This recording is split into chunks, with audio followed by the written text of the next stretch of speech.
Hey everybody, Star 6 Wars 1 here, and welcome to the next movie of Anime Movie Month 2. For this one, we are taking a look at the 5th Kyoukai film, Paradox Spiral. Oh god. This movie is basically where the timeline gets back to normal. So there's no need to talk anymore about the timeline since 5, 6, and 7 follow right after each other. So let's just continue on and start off with the story. Oh god. I could not even try to explain the story if I wanted to. Basically, the problem with trying to explain the story is that the story throws you for a loop more than once. And continues to throw you for a loop until the ending of it, where you finally get everything. In short, this is the most confusing of all of the Kyoukai films, even more than the first. But I also kind of feel it's the most rewarding, in a way. Like, yeah, it's a confusing story, but once you get it, it's like, oh, I get it, that's kind of cool, sweet. You know, in that kind of way? So I'm going to say it like this. The 5th movie is the most confusing, but in the same time kind of the most rewarding when it comes to its story as an individual film.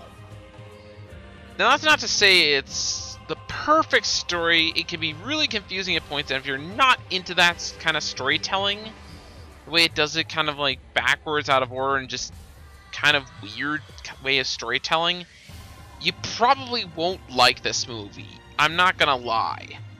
So it's one of those weird ones.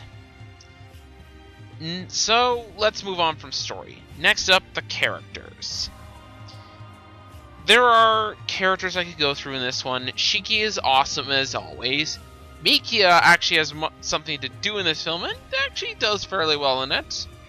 He's not in the screen all the time all that much, but I like him in this film again.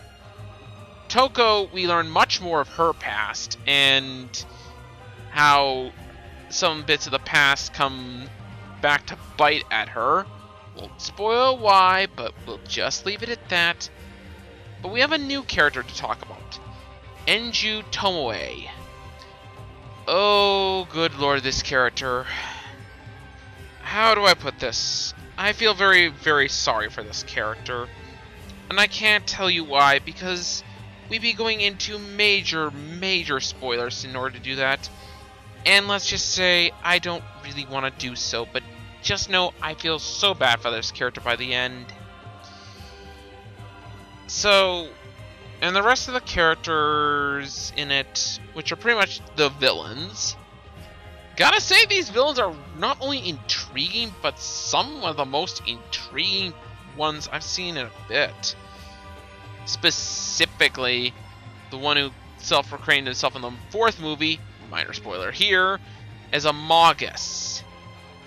And we'll be getting more into that kind of thing in a few minutes, but I will say this. The villains are rather intriguing and really impressive.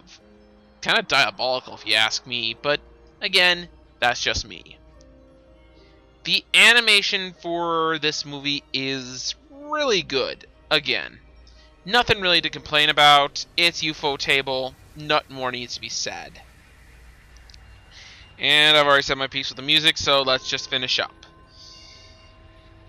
Okay, I'm not gonna lie to you guys.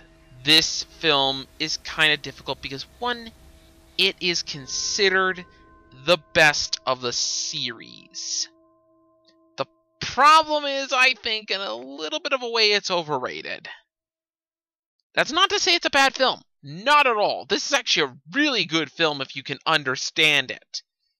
The trouble is, I feel like you need to have watched the other movies in order to really get this film.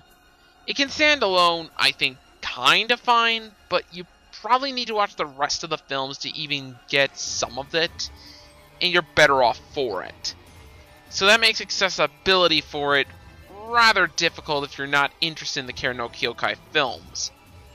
And I don't think you'll really like it if you don't like Kyoukai to begin with. Also, as far as the best films, My personal favorite is the second, and so far it's remained that way. Though this one finally is the first of the films to finally challenge that. So, at least you got that. Overall, it's a really good movie, albeit I think it's a little overrated. But, it's still a good watch, and if you're interested in the rest of the Kara no Kyoukai films, give this one a watch after you've seen the first 4. I give Kara no Kyoukai Movie 5 a 8.5 out of 10. You might be wondering why I'm giving this a lower score than Movie 2, when I do think it is, on some standpoints, the best movie of the series. But the thing is, I'm looking at it from an accessibility standpoint. I find the second movie much more accessible than the 5th.